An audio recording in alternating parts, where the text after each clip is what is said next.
water. 2/3 of the planet is covered by water. It was from their water that life emerged, multiplied, evolved, and spread over the earth. Humans, the most advanced form of life known, has 70% of their bodies made of water. And without water, nothing would survive. The history of our progress and growth is inseparable from water. Water from the seas, from lakes, rivers, streams. It's even used for transport. Water that comes from the sky in the form of rain. Water that springs from the ground in springs and wells, allowing people to settle down and create community. Water that irrigates crops, providing abundant harvests. Water that generates energy, lights homes, powers industries, provides comforts to all. Water that baptizes, blessing the children. In Brazil, a country with countless rivers, including the largest in the world by volume of water, the Amazon. Water is a cyclical and inexhaustible resource. Well, it was. But things are happening. The contamination of the surface of the earth, pollution of the rivers, that are putting humanity itself at risk. The truth is that there is less and less clean water on our planet. Aren't you exaggerating? Unfortunately not.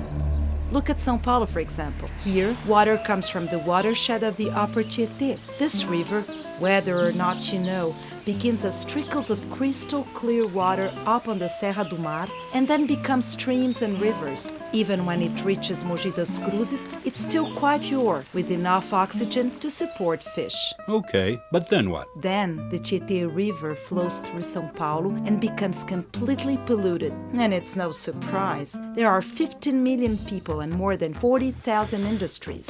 Sewage and wastes from homes and industries produce a mixture of pollutants that makes it almost impossible for most forms of animal or vegetable life to survive. And with the power of our great city, it uses up all the water resources of its own watershed, and by half the water it consumes from the Piracicaba watershed. You say this with pride?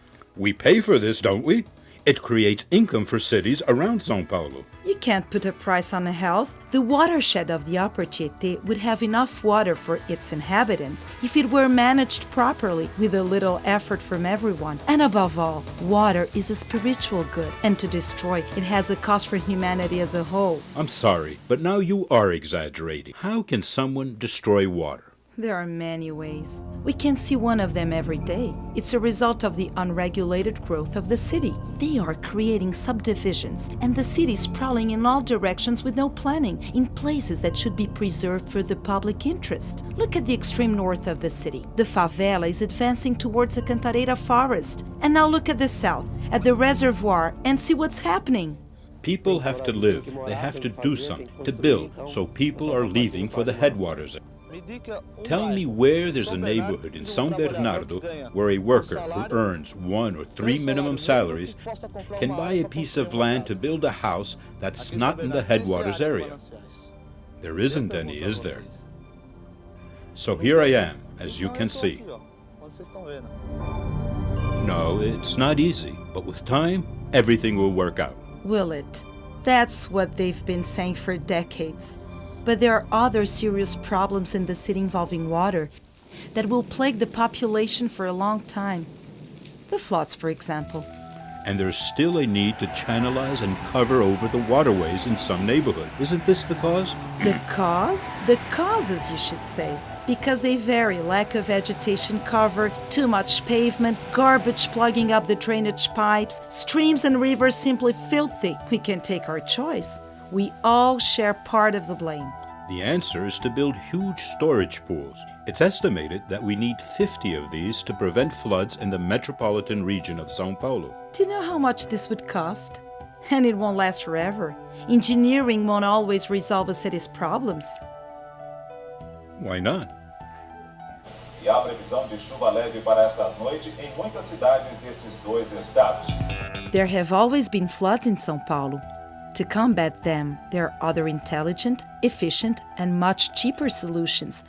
Preserve the number of green areas, respect the floodplains of the rivers, All this would contribute a lot to the absorption of water by the soil, but it's necessary for the population to become aware of the problem and take the right actions.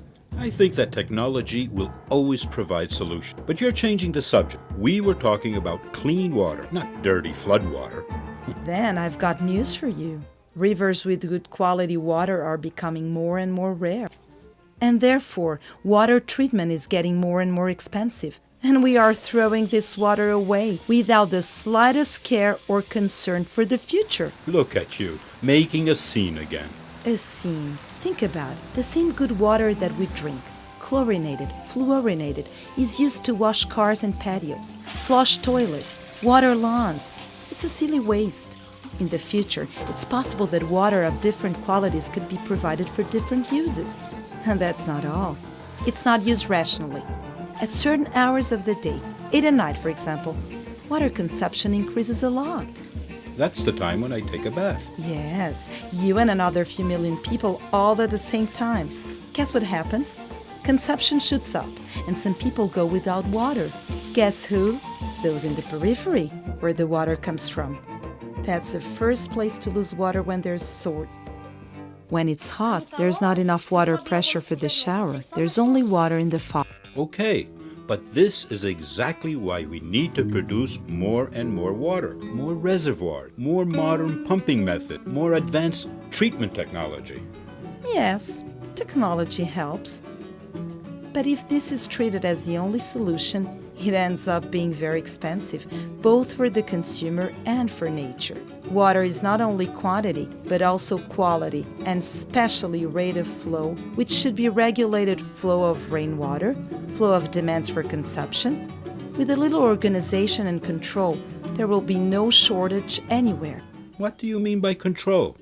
Setting the time to take a shower? Spending less time there? A war economy without a war? We are on our way there. There's a lot of waste in industry, in agriculture, and in the cities.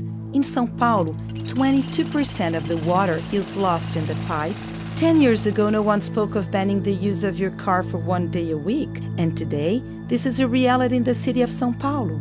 I don't like it. I pay for my precious water, and I want to have it anytime I need it. That's how things happen in government. Local problems generate partial proposals for solutions without an overall vision. And then the squeaky wheel gets the grease. How's that? Water use is planned by sector, as if its use could be divided, and as if the other sectors didn't exist. When there's a shortage, those who can afford to pay will find more water from areas around our watershed. Some sectors think about sanitation, others think about energy, others about irrigation, others about transport, and still others about drinking water supply, each one for themselves. Is there any other way? Well, first we need to understand what's happening today. Each sector has a function or responsibility, only one of the many aspects that involve the use of water. Eletropaulo takes care of generating electricity, Sabesp drinking water, And CETESB water purity and pollution control. But look, are you against decentralization? When everyone's work is integrated, people know what the others are doing, and they can work together to resolve more than one problem at the same time.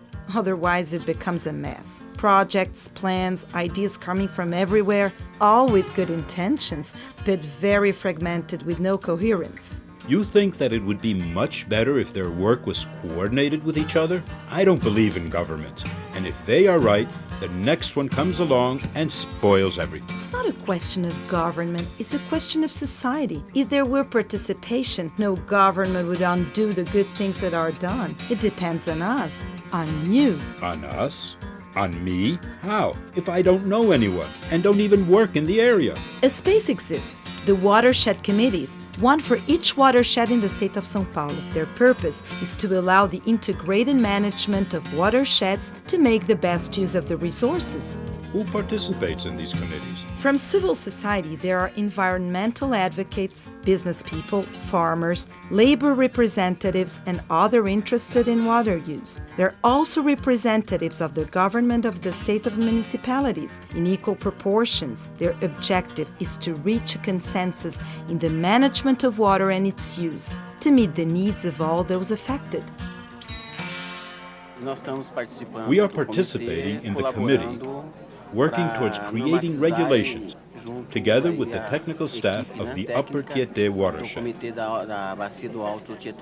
Our interest as a state company for the metropolitan area planning is to participate in the issues related to problems of the metropolitan region.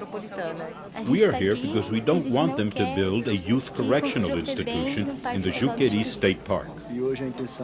Today, the intention is to get this committee to include as an issue the role of state and municipal schools, so that we will be able to work in the area of providing information and building awareness. After 20 years working as an urban planner, this is the only chance we have to create a democratic basis for management for the region, which is not only democratic, but which is strategic in the interests of the preservation of the headwaters. There are inspectors of the headwaters, aren't there, that are being obstructed because of the degraded land, deforestation, filling of wetlands, that kind of thing. So, we are here to keep an eye on the meeting and ask for some kind of assistance to help the people of the South Zone. What this system allows is to coordinate these interventions and actions. And through coordination, we can ensure that these actions are integrated and that planning is also integrated. And this will ensure the best use of public resources. Then, money raised from taxes will go 5 times further than it does now, with no integrated system of management. It's an important body, isn't it? It brings together the state, civil society, and the municipality. But civil society has to get used to participating and contributing more. The participation of civil society in the water resource management is a crucial part of a system that can allow this management to achieve the goals necessary and guarantee water resources are available to all society. For this to happen, we all need to be informed about the water issues in the region. We need to have knowledge about everything that forms part of the watershed. I'm tired of arguing with you. I'm going to the Watershed Committee to argue with people who have some decision-making power. Go. It will do you good.